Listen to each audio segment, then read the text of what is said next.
So today we're just going to start off talking about ratios and proportions. Not going to do a whole lot with it today, just to give you an understanding of how to use them so that we can answer some questions down the line. So first, objectives, we're going to write and simplify ratios, and then we're going to use proportions to solve problems. Alright, what is a ratio? A ratio is a comparison of two numbers by division. So we're going to use division to compare two numbers. That's all a ratio is. And ratios can be written in various forms. So let's see. I was going to try to cover this up so you couldn't see it. So I can either use the word 2 in between the two numbers, so x to y. This colon means the same thing, x to y. And x over y, of course, y cannot be equal to 0 because I cannot have y as the denominator of a fraction. But all these three say the same thing. So over here, just wanted you to say ratios comparing 3 and 2. So I can use the word 2, and I can put 3 to 2. I can say 3 colon 2, or I can say 3 over 2. They all say the same thing. It's just three different ways of writing. This next one, I don't know if you've ever thought about it, but all slope it's a ratio. It's a ratio of, you're changing y's and you're changing x's. So it's just giving us an example. Slope is a ratio that compares the rise, or the change in y, to the run, which is the change in x. And if we remember, the formula says it's rise over run is y2 minus y1 over x2 minus x1. So I have my 2 points over here. It gives me g, and g is 7, 5. That's where g is. It gives me f. F is at 3, 3. As far as picking points, again, I have to call one of these 0.1. I have to call one of these 0.2. It does not matter which one.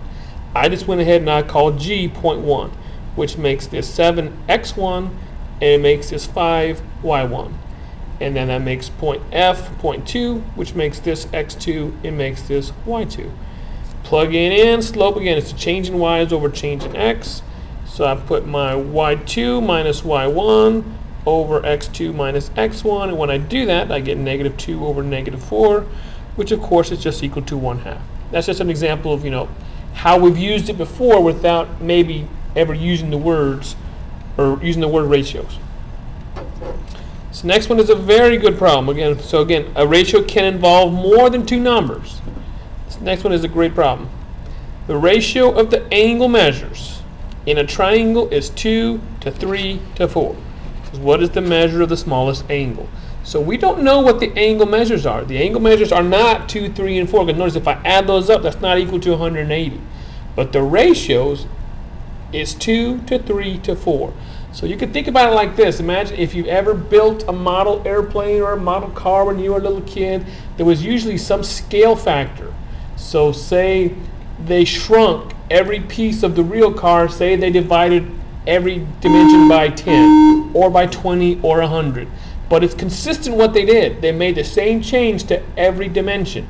So there's some number that I can multiply, and it's the same number, that I can multiply by each one of these sides that'll give me my actual triangle. And I don't know what that number is, so we usually just call that number x.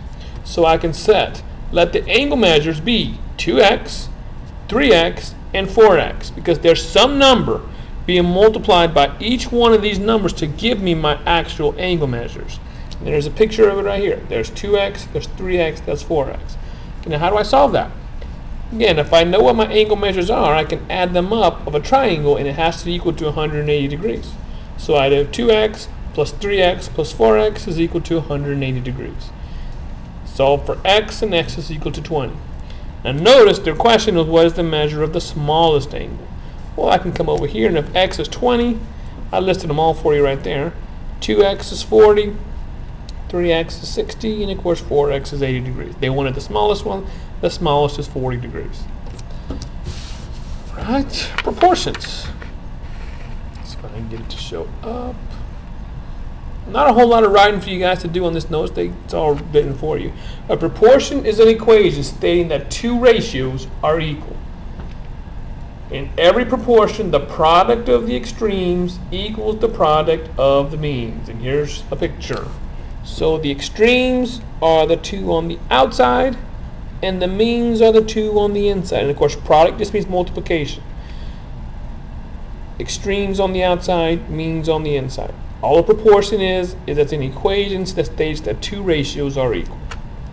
So I can drop down. I know y'all have seen this before, cross products. I know y'all have seen this. So in a proportion, if A to B equals C to D, and of course B and D cannot be equal to 0, then AD equals BC, the cross products. A times D has to be equal to B times C. A and D are the extremes, B and C are the means.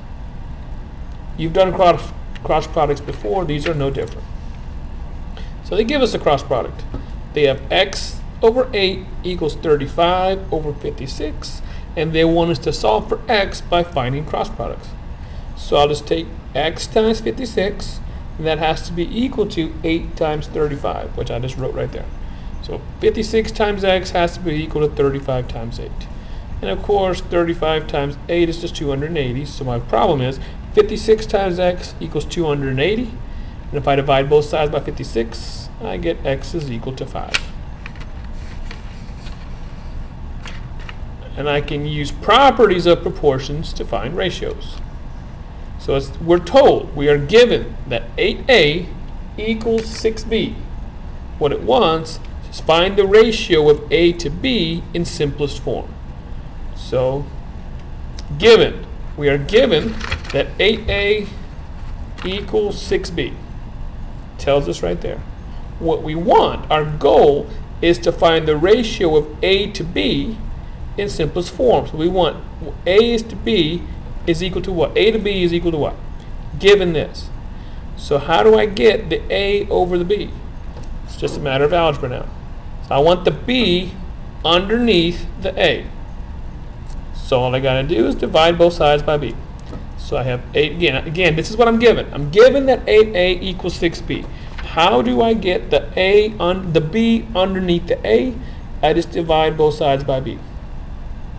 And of course, what is b over b? Those are going to cancel. So all I'm going to have is that 6 over there all by itself. So I will have, ignore these 8's for now, I'll have 8a over b is equal to 6. Okay, now what I want? I don't want that 8 next to the a.